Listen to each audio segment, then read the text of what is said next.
Right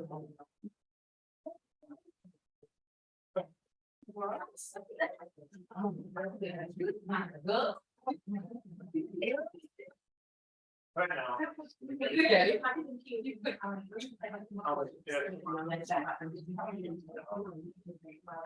Thank you.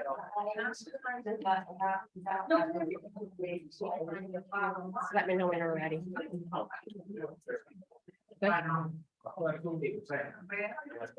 right, folks, we'll go ahead and call our study session to order. It is 6:30 p.m. If we can all stand for the Pledge of Allegiance, please. I pledge allegiance to the flag of the United States of America and to the republic for which it stands, one nation, under God, indivisible, with liberty and justice for all.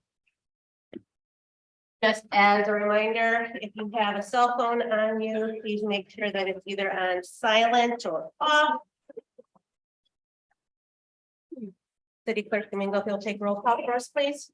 Councilmember Williams. Reed. Here. Jackson. Here. Lawler. Here. David. Here. Brent. Here. And Mayor Snyder. Here. Our study session is we have a discussion in regards to items that we will be asked to make a decision on this evening. The first, we are going to be asked to approve the second reading of ordinance 2023-04. We saw this at our last council meeting. This is just to rezone the piece of property that the college owns. So Ian, you would like to say some words? Council. Yeah, so just as with last time, this is rezoning a group of parcels that the college has owned at the corner of South Huron Street and East Erie Street. And unchanged, no comments received from council at the last reading. So there's just, we'll be changing after tonight. The zoning map will physically be updating that one, but we'll make sure it's updated everywhere else that's provided as well to reflect that. And oh no, we already caught that one up. So we're only one addition behind online and we'll be one addition behind. But anyway, are there any questions about that? Was anyone unclear? Do we have any questions for Director Arnold? Thank you very much. All right, thank you.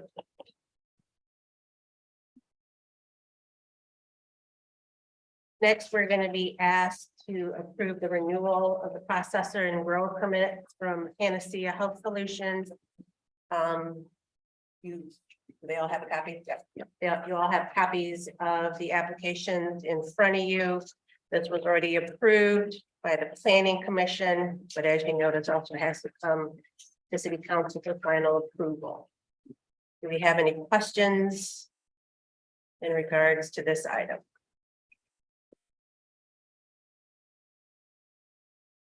There. And just a reminder, after the clerk needs copies of these back, they cannot leave this room. Next, we will be asked to approve the MML liability invoice for $10,000. We do this every year, correct? No, so this is related to the ongoing litigation with former council member Sonia Brown. We received this because that is still ongoing. However, the attorney fees right now have exceeded the $10,000 deductible. So we received this invoice from MML. We just need to have council approve it so that we can pay it. Attorney Harkness did say if you would like an update on where we stand with that, he will be able to prepare a legal memo and we can go into closed session to discuss. Any questions on this item? No, Jackson. No questions, but I'd really like to be able to go like close session. So I'll have Attorney Harkness prepare a legal memo and we'll have a closed session on the next council meeting. Anything else? We will be asked to approve the applications for Bradley Arts to the Arts Commission James Whitehouse to the DDA and Recreation Advisory Commission, and Andrew Tesdall for the DDA. So these applications were in your council packet. Hopefully you had time to review. I'm not sure, are any of these gentlemen going to be present tonight, council, did they say? They also did. Okay, so we'll be able to Good. see them. hear Grill them. them. Grill them. Is Bradley number 2 on the Arts Commission? Are there more that I may not be aware of? Mary Slater has been Oh, appointed. Mary, yes. And Brad, yeah, okay. All right. Any other questions? Next, we're going to be asked to approve the employee policy and procedure manual. We all had that in our packet. Hopefully, we all had time to kind of go through that. It was exceedingly. Do we have any questions for City Manager Snyder at this time? I can give you kind of a brief overview of the process. So we first started, Attorney Harkness and I met with our 2 labor attorneys, and then when Director Avent came on board, he kind of took over this process and worked with our labor attorneys to get our employee handbook updated. It has not been updated since early 2000s, so we are well over 20 years. That's the last time our policy handbook was updated, so we are long overdue. I applaud Director Avent, all of his work and coordination with the labor attorney to get us to where we to this point. We've just kind of updated all of our current policies to make sure that they fall in line with current rules and regulations, to make sure that we're not violating any law. I know we've expanded on our FMLA policy, our short-term disability policy. Per the request of Councilmember Williams, there is a section regarding the Whistleblower Act so that employees can reference that. But we are just looking to get this approved so we can roll this out to all city employees and have an updated handbook. This has been provided to all of the union groups for their review and feedback, and they have had the opportunity to do that. We had some minor changes, but nothing significant. So now it's before you for formal approval. Yep, Councilman Williams. Yeah, I got a question about the page 53 scope and application. Page 53 of the actual. Of the actual handbook, it's page 108 of the agenda.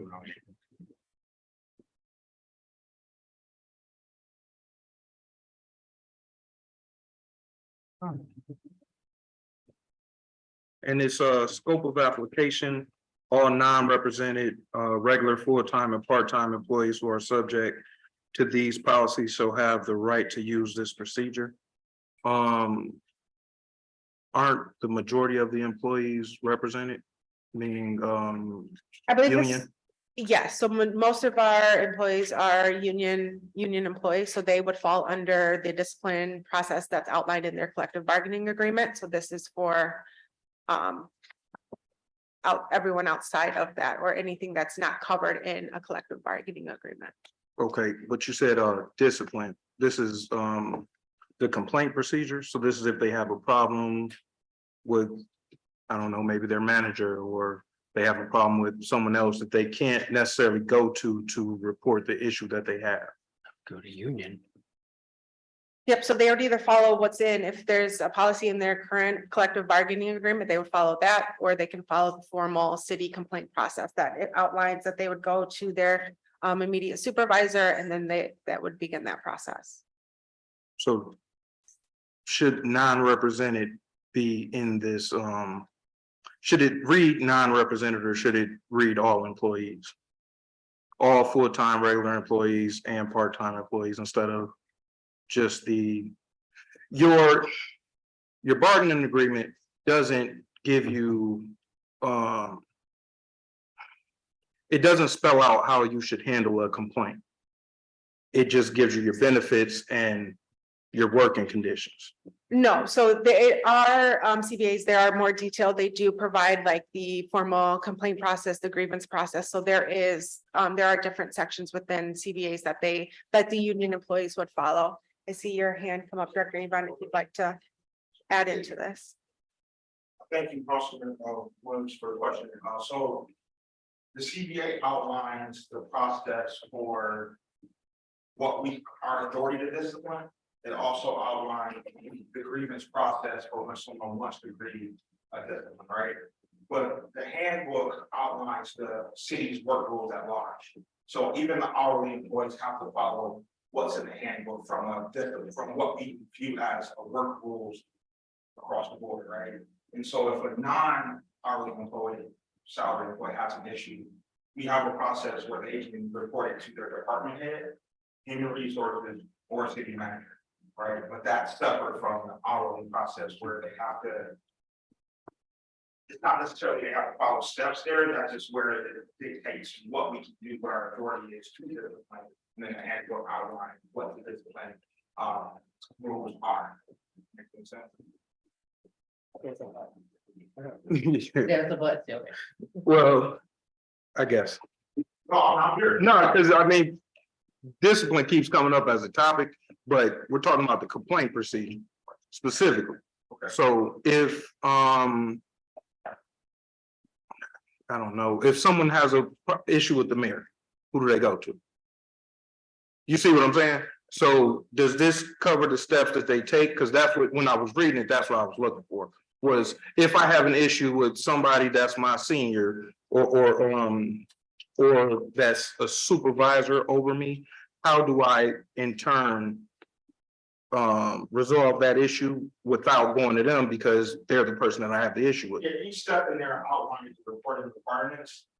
Beyond that, a salaried employee doesn't have the same protection that a union employee has when it comes to discipline, right? Because they have a grievance process.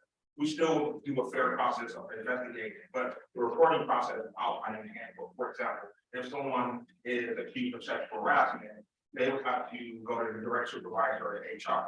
If it's a matter involving hate, then you can go to a department head or the council. Okay. Right, but there is nothing in the handbook that involves the mayor because the mayor got it. Right, and that was a terrible example, but I'm sorry. I'm sorry, Mayor. No, but that answers my question, thank you. Yeah, that answers my question. What else? Mayor Pro Tem Jackson? Yeah, Evan, I wanted to ask you a question. Oh, sorry. That's all right, you're fine. So just going through this when I'm hearing him, because of dealing with this type of stuff for over 25 years, is there something for our employees? And when I'm asking this question, is not to say you guys are doing something wrong, but is to hold you guys up in case somebody tried to come back saying, well, you didn't tell me you had to do it this way, or I'm gonna sue you for this or that. So you have a policy and everything for anybody that's in the union, but do you also have a policy standard someplace? All employees will be required to review the handbook. Okay. And sign an acknowledgement and state There you that they're getting the handbook, and we will refer back to that in case of this. Okay, And also, there are issues that come up that are not in the handbook, correct. and we try to sort through within the department or HR trying to provide coaching, counseling, and mediation in terms of that. But for major work rule violations, even for myself, the process is, and also to your point, what we doing, how we doing training, I've already been doing trainings Okay, leading up to this. Thank you. How I said it, training. okay, Where when we have department heads, we can thoroughly go through this because we set the tone for everyone else, and we have to be able to teach the other employees the rules and responsibilities of city government. And so I'm gonna be hosting some training sessions for all supervisors or departments, indicating that they went through the training. But we won't do extensive training and we'll present it. We'll ask everyone to read through it, they'll have to acknowledge it. I'm open for any questions that they have with it. okay, sounds good. Mayor Pro Tem Jackson, this started what Councilmember Williams brought up, that's the policy. Yep, it outlines if there's a complaint against city manager or city attorney, the steps on who you would report that to. Supervisors, department heads, it does not include elected officials because that is outlined in the charter. With that, we would follow that process as well. Thank you all for getting this done as well. Yeah. Yeah. It was a big undertaking, and like I said, I applaud Director Avent for coming on board and getting this completed. And it kind of, I would say, a quick turnaround. So we're happy to be at this. Gotcha. Bush. All right. Any other questions or comments? Okay, next we are going to be asked to approve the non-union benefit manual. So that was the second part of the attachment. Do we have any questions in there for non-union members? There are a few things that I would just like to note. So similar to the collective bargaining agreements for all of our union employees, this kind of just outlines, we have not had something like this in place. So when we started working with the labor attorney, they recommended that we get something adopted that outlines all of the benefits that our non-union employees are eligible for. So this goes over healthcare, retirement, vacation, sick time, all of that. There is one addition.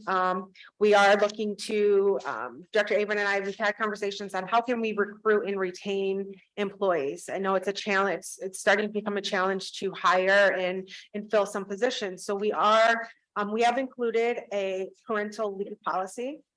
So we are recommending that employees who have been here for at least 12 months and if they are going off for expecting the birth of a child, adoption, foster, that they are eligible for 4 weeks of paid leave. And then then will be required to utilize any short-term disability, any vacation, sick time, FMLA that they have. We've had this conversation with our union employees and they've kind of approached us. They're wanting to see something like this. So we've per the recommendation for our labor attorney, we've added into the non-union benefit manual. And then we will go to the unions to present the same language for the updating of their collective bargaining. So that is one new benefit that we are looking to offer our city employees. Happy to answer any questions. Any questions in regards to the non-union manual? Okay. Next, we will be asked to approve resolution 2023-14 to award the wastewater treatment plant project. Manager Snyder, if you want to give us some information on that? Yes, Council, as you are aware, we are looking to do major improvements to our wastewater treatment plant facility. We have applied for funding through the USDA. Happy to say that we are finally at a point to award that project. With everything, the bids came in well over what we have published in our notice to solicit bonds to cover the costs. We published that notice for 18 million. That the project scope has come in higher than that because we do have to build in contingencies down the road. So we are looking to recommend to award the project to LD Doxa Associates Inc. For they are the lowest bidder at 17 million. Jeff Landers with Moore & Brugink, the project engineer for this project, he will be joining us during the regular meeting and he will be able to go into more detail and provide you what the scope of work will be. But we are looking to award this project. Along there is a contract modification that we do need council to approve. We will have to take an additional loan in addition to what has already been approved through the USDA to cover the entire cost of the project. But Jeff Landers will be here during the full session to give you an overview on what that looks like. Do we have any questions right now for City Manager Snyder before we get to regular? No, right. So that is it for what we are being asked to approve this evening. I will go ahead and open this up to public comment. If there's anybody in the gallery that would like to stand and address council, you may do so at this time.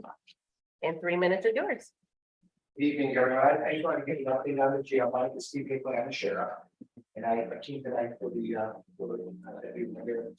and I'm going to give you a quick update on the jail real quick, answer any questions. Real quick, we're updating the hospital jail. The jail is around 27 years old, used 24 hours a day. And so the locks are starting to get old, and it's starting to fail certain areas, and we're running out of parts.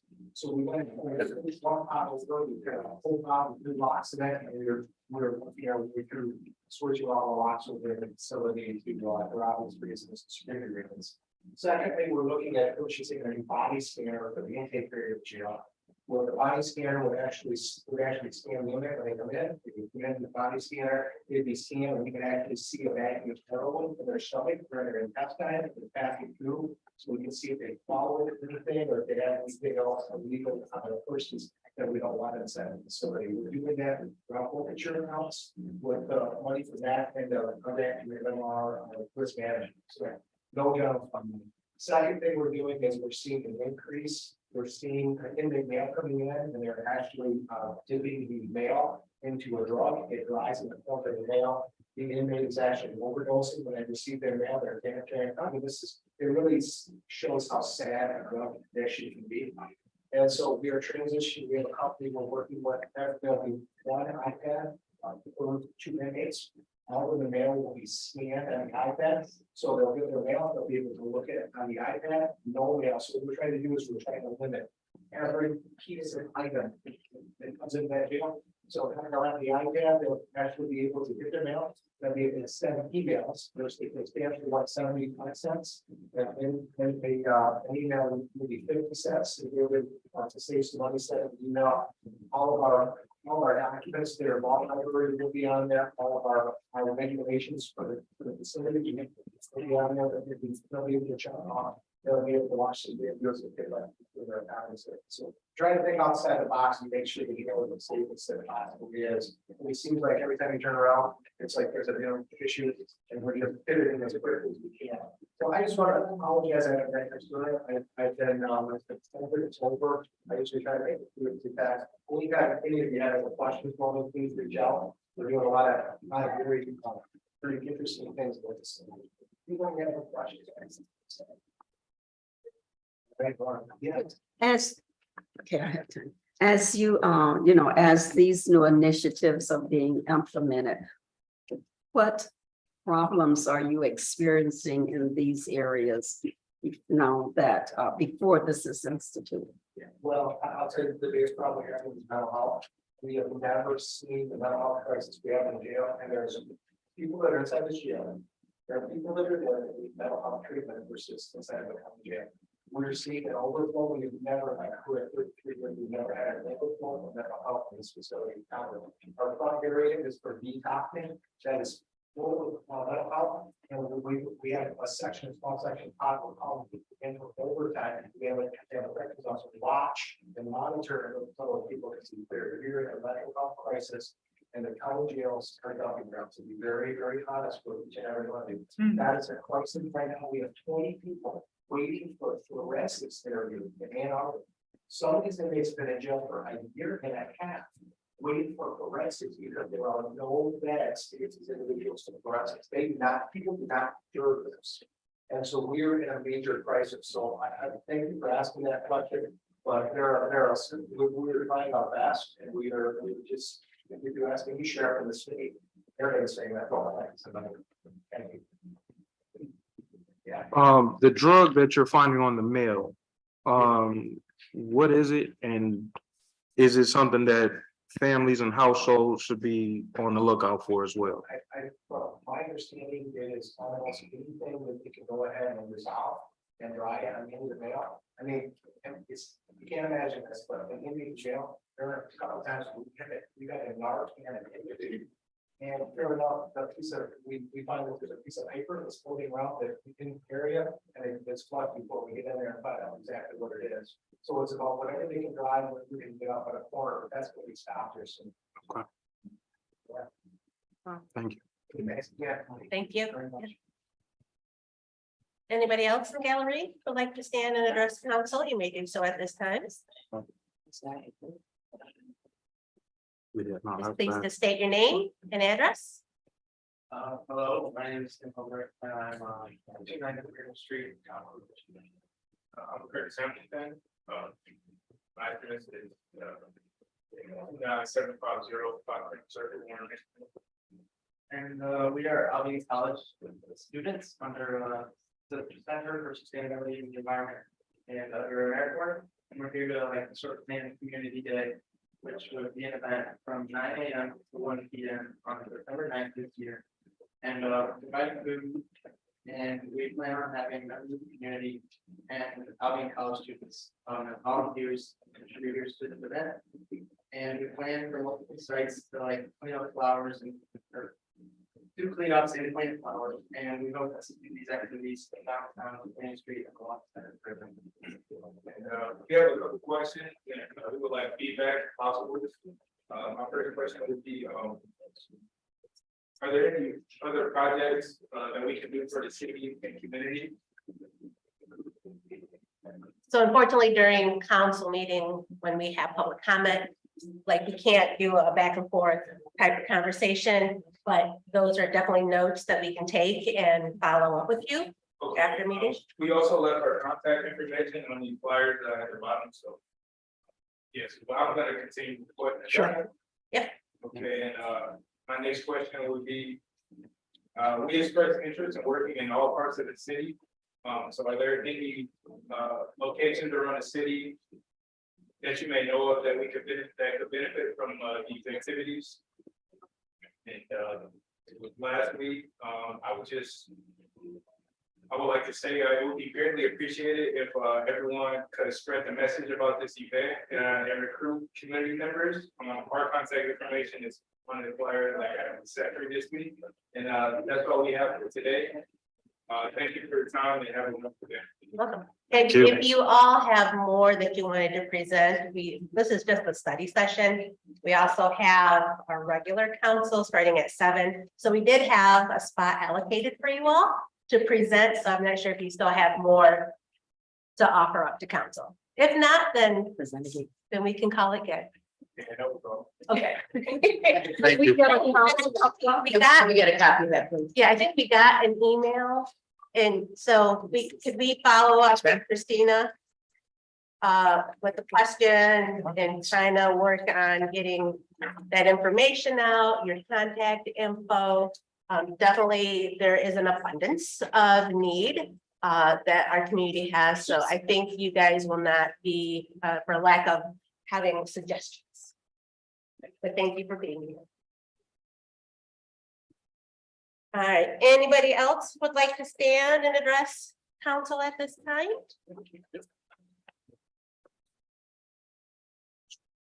All right, do I have a motion to adjourn? Support. All in favor, say aye. Aye. Opposed?